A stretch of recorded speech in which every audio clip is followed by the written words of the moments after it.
I learned some very valuable, hard lessons on half marathon day in regards to your period. It was not something that I had given much thought to, and looking back on that, that was really, really not smart. I had a feeling the last few months that I would be on my period during my half marathon, but things changed in my cycle and I thought maybe it would have been missed. And then when it started, I thought, oh good, I'll have my heavier days before the actual marathon or half marathon, and I was mistaken. So what did I do wrong? What was the result, and how you can avoid making my mistakes and learning from my mistakes. So when I run long distances, I have my running belt, which has a little like zipper pouch, and then it's got 2 holsters for bottles, and then 2 in the back that I added on that has 2 extra bottles, and that's all that has. And I also have an armband that holds my phone. So I went into this thinking to myself, I should probably just use my menstrual cup, because that is the most foolproof method that I could think of. And for some reason, I decided not to do that. And I had a Super Plus tampon in. I had a big diaper-like pad on my underwear. And I thought to myself, oh, this is fine. I took some Tylenol. Usually when I'm cramping, that's when I'm on my heaviest. And to avoid all of that, I take some Tylenol or some ibuprofen or something, and that usually helps the cramps, which kind of, evens out the bleeding so it's not like a crime scene. Well, I went to the bathroom right before the start. I'm talking minutes before we started. And everything looked good. Everything looked good to go. I was ready. I was confident. But I did not pack anything extra for my period with me on my run. And I didn't have a jacket on or anything. I just had my long sleeve shirt and my belt and so they blow the horn, everyone starts going, I'm feeling great, I'm feeling energized and feeling really, really good, really, really positive. Running. About an hour in, I was past the 4-mile mark. And I decided that I was going to stop at one of the porta potties. There were a lot along the way. I think I passed maybe 2 or 3 other stations before this.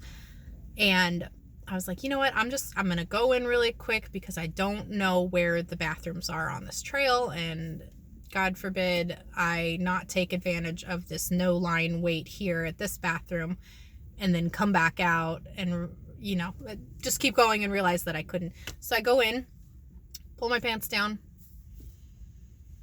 and the worst possible outcome has come to fruition.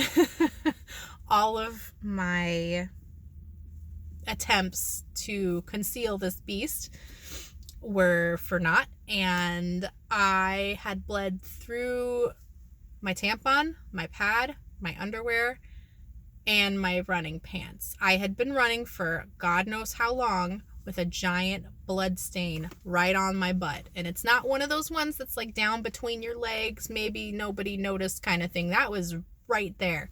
I was wearing gray pants and everyone and their mother who I had passed, who had been behind me and gone around, everybody had seen it. So my first thought was, oh my God, I have to die now.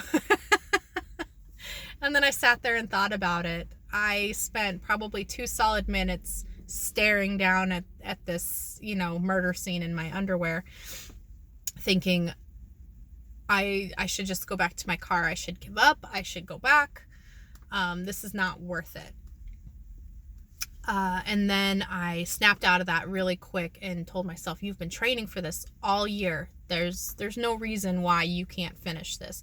It's embarrassing, and it's not ideal, but you're not dying. It's not a life or death thing. It's not like you hurt yourself.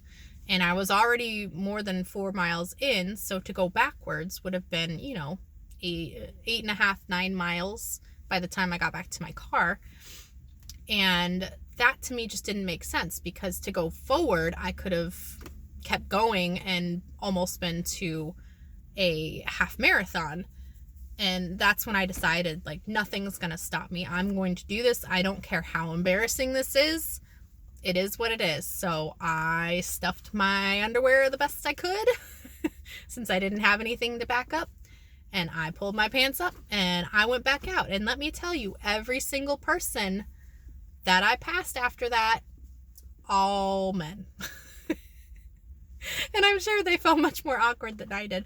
But I kept going. And it was about a mile or so past that I realized in my head, I had read an article about how a lot of long distance runners like to go out to like Goodwill or something and buy really cheap jackets and shirts and that sort of stuff that they can just take off and toss to the side, or gloves or whatever.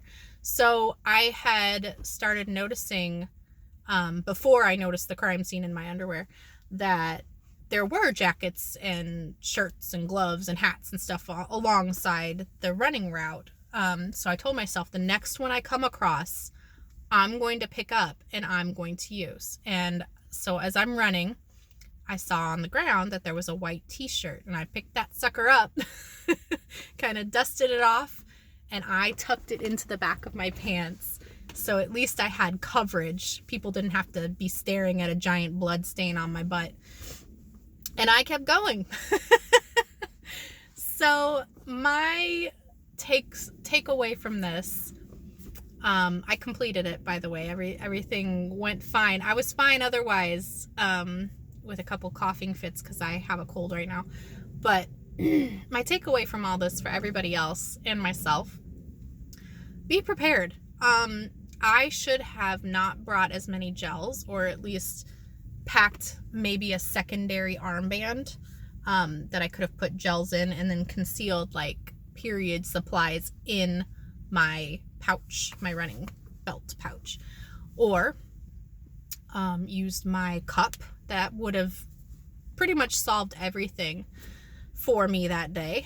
I am from now on going to be running with a jacket for these colder outdoor runs, or at least a long sleeve shirt that I can just tie around my waist and do it preemptively.